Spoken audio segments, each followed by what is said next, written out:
Hey, what's up mga bro? Ngayong magsisimula na nga ulit ang panibagong season ng PBA na gaganapin sa Philippine Arena ngayong January 13, 2019 kung saan ni Nebra at Token Tex ang unang maghaharap sa unang araw ng PBA. Pero sino-sino nga ba ang kaabang-abang na players ngayong season? Bago yan mga bro, please like the video muna. At kung hindi ka pa nakasubscribe ay isubscribe mo na din ang ating channel para hindi ka mahuli sa bawat videos natin mga bro. Paalala lang na ito ay opinion ko lang mga bro. Kung hindi ko nabanggit yung nasa isip nyo ay pagpasensyaan nyo na at hindi naman ako perfecto. So, umpisahan na natin. Una nga sa listahan natin ay si CJ Perez. Kinuha nga siya ng Colombian Jeep bilang top 1 overall pick sa kakatapos lang na draft pick at ikinukumpara kay The Beast Calvin Albueba. Tinatawag nga siyang Baby Beast dahil sa mala Calvin Albueba niyang galawan.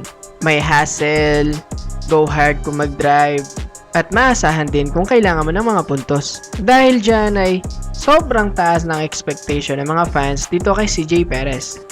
Pero ang tanong dyan ay kaya niya din kayang gawin ang ginawa ni Albueba nung nasa Alaska pa siya naglalaro. Yung Albueba na first game pa lang ay talagang hataw na talaga kung maglaro. Kaya nga naging kaabang-abang itong si CJ Perez ay dahil nasa Colombian Jeep siya at alam naman natin na ang Colombian Jeep ay talagang laging kulelat sa standing. Tignan natin kung talagang kaya niyang maiangat ang isang team sa PBA na galing sa baba. Bilang tagahawak nga ng titulo bilang Baby Beast, sana nga ay maganda ang kalalabasan nito kapag nag-umpisa na ang season ni CJ Perez. Sumunod naman, syempre kilala nyo na, Bobby Ray Parts Jr. mga bro. Si Bobby Ray Parts Jr. nga ay dinarap ng Blackwater Elite bilang top 2 overall pick sa kakatapos lang na PBA draft. Sa ngayon ay naglalaro pa itong si Parts sa ABL pero ngayon ay usap-usapan na ayaw na talagang maglaro ni Bobby Ray Parts para sa Blackwater.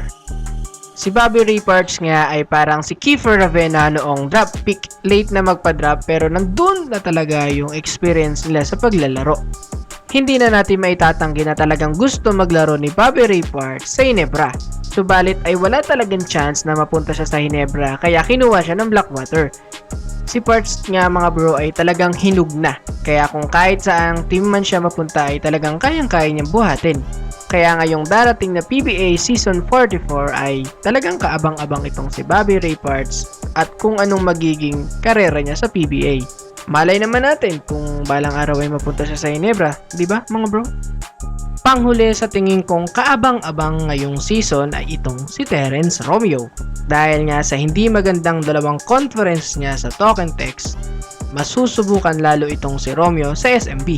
Syempre kilala natin ang SMB bilang malakas na team dahil nga nandyan si Junmar Fajardo, Marshall Lassiter at Alex Cabagnot. At syempre iba pa.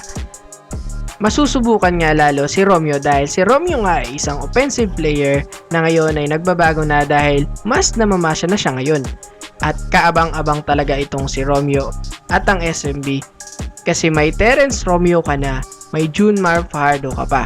Isipin nyo na lang yung combo ng dalawa mga bro. At noong magkasama pa sila sa Gilas, masasabi kong maganda talaga ang combo ni Fajardo at Romeo. Kung ikaw ang babantay sa dalawang to, talagang mas malilito ka kung sinong unang babantayan mo, si Romeo ba o si Junmar.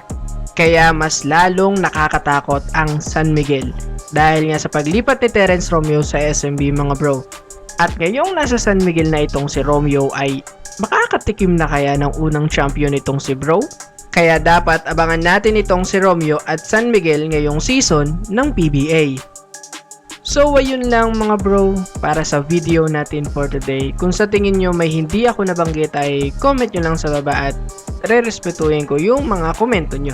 Pero kung nagustuhan nyo naman itong video natin ay like lang mga bro ay okay na sa akin. So thank you for watching mga bro and this is the Bro TV. Peace bro.